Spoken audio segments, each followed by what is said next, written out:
Imagine this. You're sitting in an office meeting and someone pitches a brilliant idea.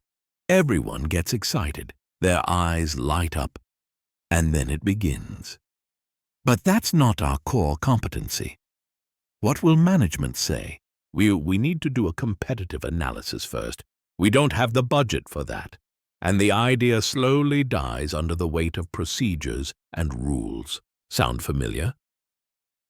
We live in a world where we're taught to follow the rules from childhood. In school, don't stand out. In university, study what's in the curriculum. At your company, do what's in your job description. We get so used to these invisible walls that we don't even notice them anymore.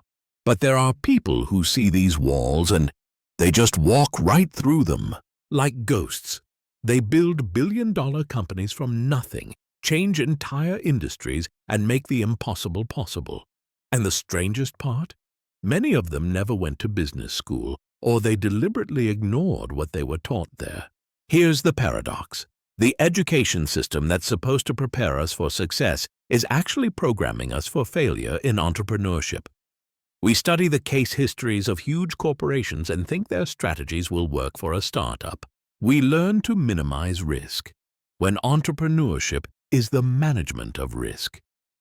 What if everything we've been taught about business only works for those who are already at the top? What if the rules of the game change completely when you're just starting out? History is full of examples of people who succeeded precisely because they did not follow the conventional rules. Linda Weinman turned a simple website for showcasing student work into an educational empire worth $1.5 billion. Elon Musk sold cars that didn't even exist yet. The founders of Nike started with shoes for a tiny niche of professional runners. What do they all have in common? A special mindset. A set of beliefs that run counter to everything we're taught. Let's take a journey into the world of these counter-conventional minds. Our guide is Professor John Mullins from the London Business School. Ironically, it's a man from the heart of the academic world who has unlocked the secrets of those who defy its rules. He has identified 6 mindsets that separate true entrepreneurs from corporate managers. 6 ways of seeing the world that might seem reckless but lead to incredible results. Ready to dive in? Be warned. After this journey, you'll never be able to look at business the same way again.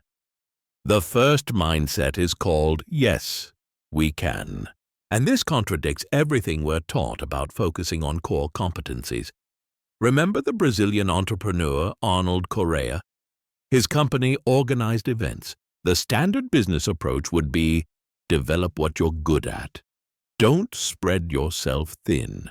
But when a client asked him to install satellite systems for broadcasts in 260 stores across Brazil, Arnold said, yes, we can, even though he knew nothing about satellite technology.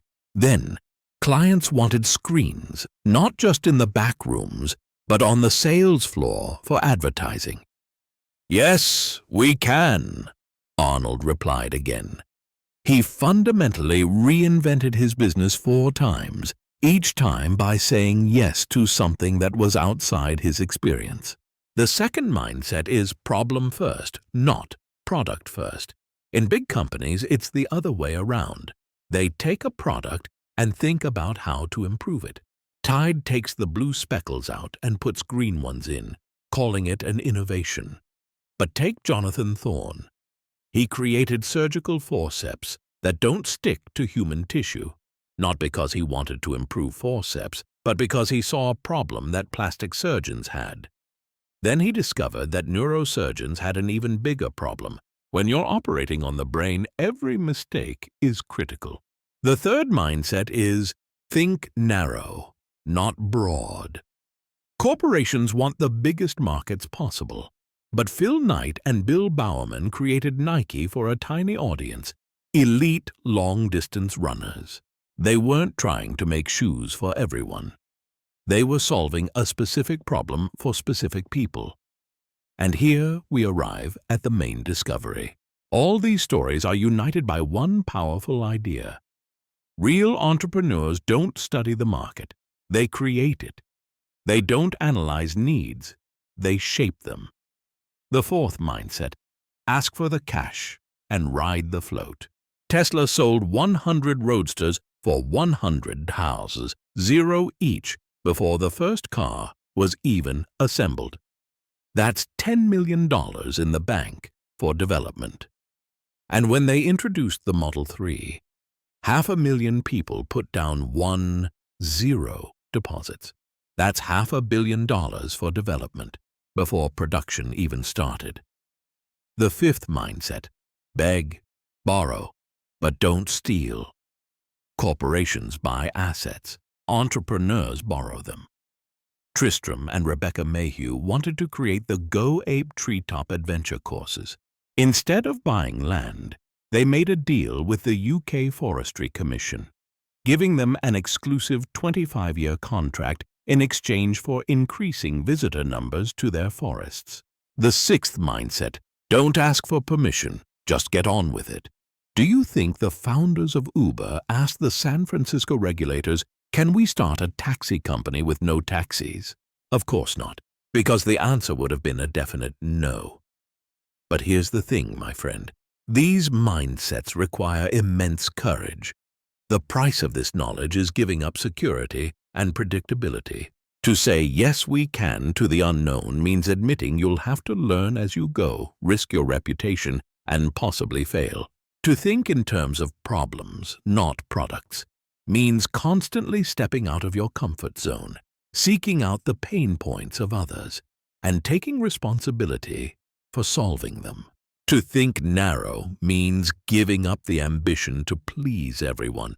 It's terrifying to choose a small group of people and bet everything on them. To ask for money up front means believing in yourself so much that others will believe in you. To borrow others' resources means learning to create value not just for yourself but for those you borrow from. And to act without permission. That means taking full responsibility for the consequences, not hiding behind procedures and approvals, but becoming the point where the decision is made. The hardest part is that these mindsets require us to stop thinking like employees and start thinking like owners of our own destiny. Imagine you walk into the office tomorrow morning wearing these new glasses. A colleague pitches an idea, and instead of the automatic "that's not our specialty," you ask, "What if we found a way to do it?" When management talks about a new strategy, you don't look for flaws in their plan. You look for the customer problems that this plan could solve.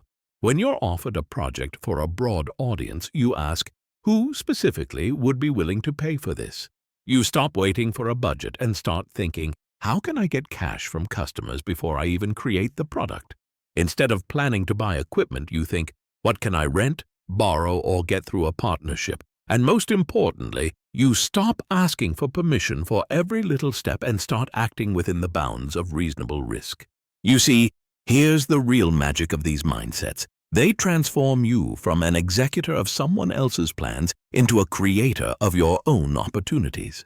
You become a person who sees problems where others see obstacles, who finds resources where others see none, who acts where others wait for instructions. These 6 mindsets aren't just business tips. They are a new operating system for your mind. A system that allows you to live not by other people's rules, but by the laws of value creation. At the end of his talk, John Mullins asks 4 questions, and I want to ask them to you right now. Which of these mindsets already exist within you? Which of the others can you learn? Who in your life can you teach them to? And most importantly, what challenge are you facing right now that could be solved with this new way of thinking? Because the world won't be changed by those who follow the rules. The world will be changed by those who create new ones. And maybe, just maybe, you'll be one of them. For now, hit the like button if this video changed how you think about entrepreneurship and subscribe to the channel There are many more discoveries to come about the minds of people who change the world. See you in the next episode.